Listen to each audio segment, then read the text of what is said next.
What is good, YouTube? It's your boy Flames back at it again. Another Bible reading video, and today we're going to be reading out of Deuteronomy chapter 24. Without further ado, let's get right to it, man. I need my phone and my reading light. 1 second. Okay, laws concerning divorce. When a man takes a wife and marries her, if she finds no favor in his eyes because he has found some indecency in her, and he writes her a certificate of divorce and puts it in her hand and sends her out of his house, and she departs out of his house, and if she goes and becomes another man's wife, and the latter man hates her and writes a certificate of divorce and puts it in her hand and sends her out of his house, or if the latter man dies who took her to be his wife, then her former husband who sent her away may not take her again as his wife after she has been defiled, for that is abomination before the Lord. And you shall not bring sin upon the land that the Lord is giving you for inheritance. Okay, if you have a girl, this is good advice right here, bro.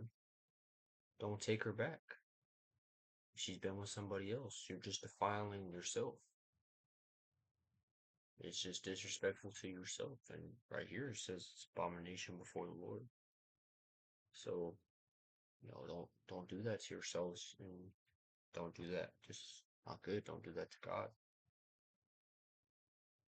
I feel like some people in our generation do some goofy stuff like that. Can't be doing that, man. Miscellaneous laws. When a man is newly married, he shall not go out with the army or be liable for any other public duty. He shall be free at home 1 year to be happy with his wife whom he has taken.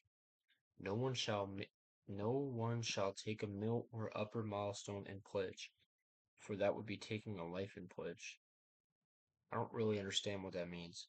An upper milestone in pledge, for that would be taking a life in pledge.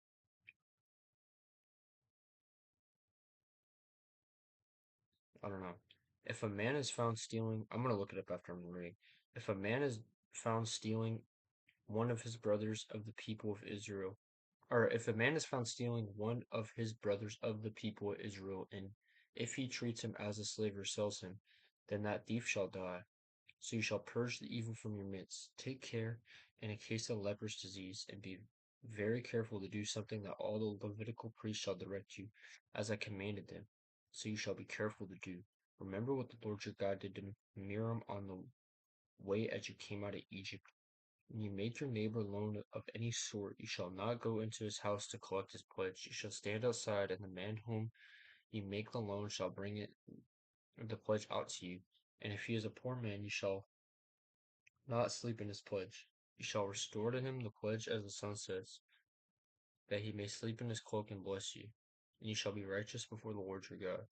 You shall not oppress a hired worker who is poor and needy, whether he is one of your brothers or one of the soldiers who are in your land within your towns. You shall give him his wages on the same day, before the sun sets, for if he is poor and counts on it, lest he cry against you to the Lord, and you be guilty of sin.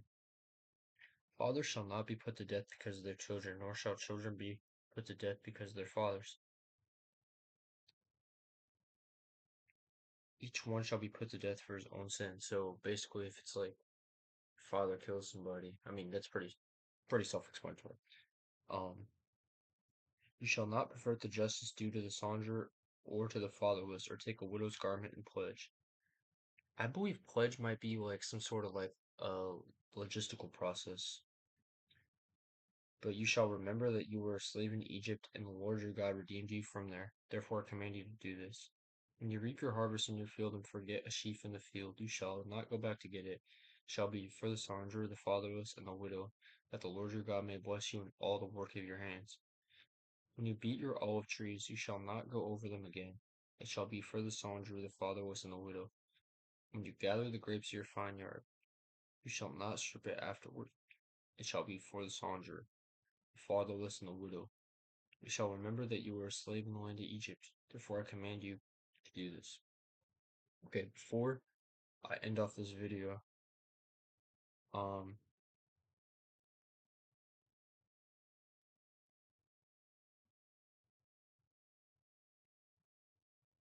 What is pledge in Deuteronomy?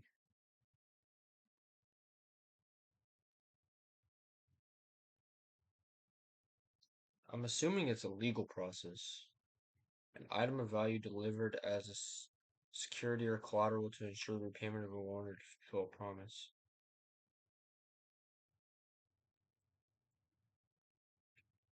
Essential livelihood. Leaders were strictly forbidden to. Oh, so they like take an item, I guess, and hold it. Like, have you ever like went to like the gym or something, and you'll have to like like